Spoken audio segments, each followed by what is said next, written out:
का भविष्य। मद्रास का यह अंतिम व्याख्यान एक विशाल मंडप में लगभग 4000 श्रोताओं के सम्मुख दिया गया था। स्वामी जी का भाषण। यह वही प्राचीन भूमि है जहाँ दूसरे देशों को जाने से पहले तत्वज्ञान ने आकर अपनी वासभूमि बनाई थी।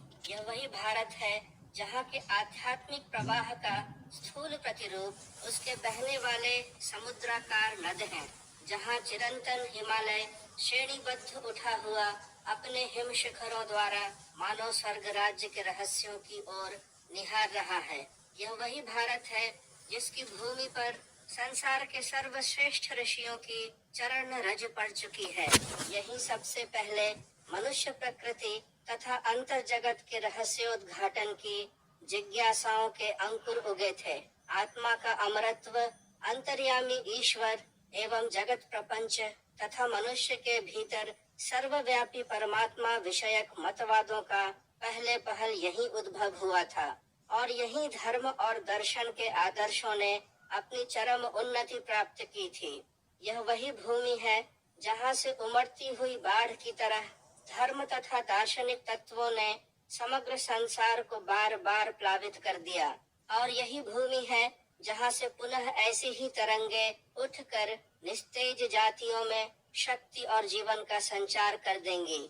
यह वही भारत है जो शताब्दियों के आघात, विदेशियों के शत शत आक्रमण और सैकड़ों आचार व्यवहारों के विपर्य सहकर भी अक्षय बना हुआ है। यह वही भारत है जो अपने अविनाशी वीर और जीवन के साथ अब तक पर्वत से भी दृढ़तर भाव से खड़ा है। आत्मा जैसे अनादि, अनंत और अमृत स्वरूप है, वैसे ही हमारी भारत भूमि का जीवन है और हम इसी देश की संतान हैं।